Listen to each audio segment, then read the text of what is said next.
Okay.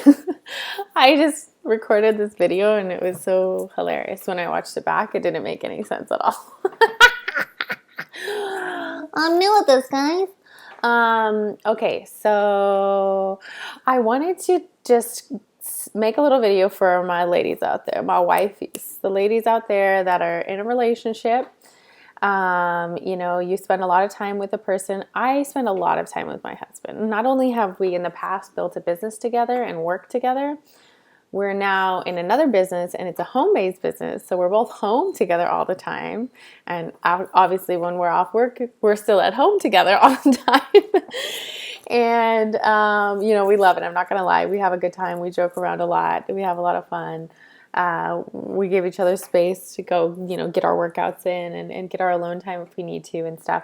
But okay, obviously if you're married, you spend a lot of time with your spouse. I mean, even if they travel a lot or you work apart, you see each other a lot. You spend a lot of time together. And sometimes, especially when you're with somebody, a significant amount of time. For me, actually, right now it's May 30th, so 2015. So tomorrow will be 10 years from the day that I met Sanch, my husband. And we have a pretty funny, crazy story. We actually met in Cancun, Mexico. I'm American, he's Canadian, 10 years ago tomorrow.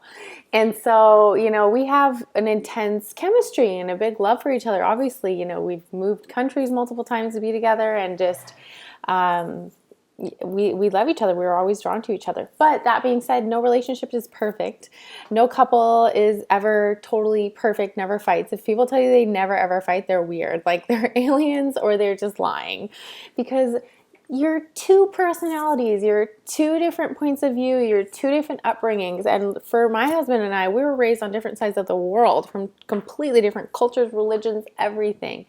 So when you merge that together to create this third entity that's your relationship, it has its ups and downs and stuff, right? But one thing in the last couple of days I've really been trying to do is just completely listen to my husband with an open heart, no matter what he's talking about, whether it's, and we talk about business and we talk about finances and we talk about our love life and our child and parenting and traveling and plans, dreams.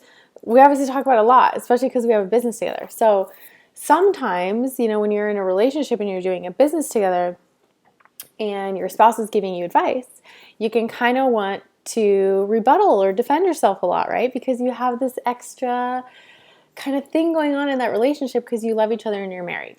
So it's not just like this, professional relationship, but then you also have to be professional and build this entity together of your business.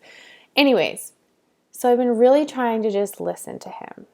And what I discovered was, first of all, how many little voices are going off in my head trying to defend this or that or rebuttal this and that and this and the other. And that took a while to just be like, whoo, calm yourself down, right?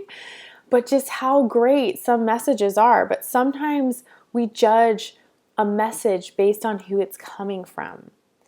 And that can be really unfortunate because there are so many great little golden nuggets, right, that come from people. But sometimes we think, we reject things because it's coming from a certain person and we have this thing or we have this emotional thing going on with them or we have these judgments of them or something. And that really cripples us from hearing really good messages that are coming to us from the universe, from God, from where, whatever higher force you believe in. But there's definitely something out there that conspires and tries to help us and tries to make things happen for us. People come into our lives, inspiration, ideas, messages, and they come through other people, right?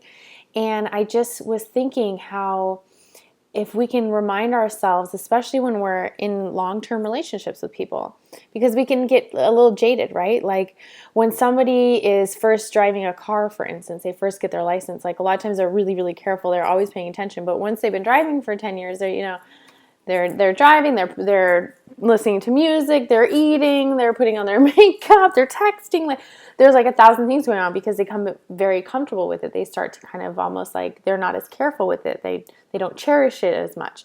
And the same thing can happen in relationships, right? You become a little bit just used to it, comfortable. You're not listening to it as much. Maybe you don't take everything they say as seriously. But what if the longer we're with them, the more we learn to just like openly listen to what they have to say?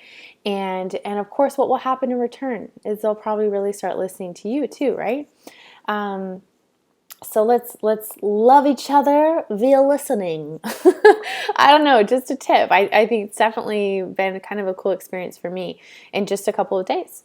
And, a few big conversations to just really focus a lot more on listening to what, great ideas and inspiration are coming through my husband instead of sometimes thinking, oh, how he worded something or, who it's coming from or anything like that, and it maybe it's not your spouse, maybe it's your friend, maybe it is your coworker, maybe it's your parents or something like that. Maybe it's your child. Sometimes our children tell us the most amazing things, right? See, mine is just screaming for me right now, so I gotta go. But I love you and thanks for listening, and hopefully this video makes sense because the last one I recorded, I'm not uploading it.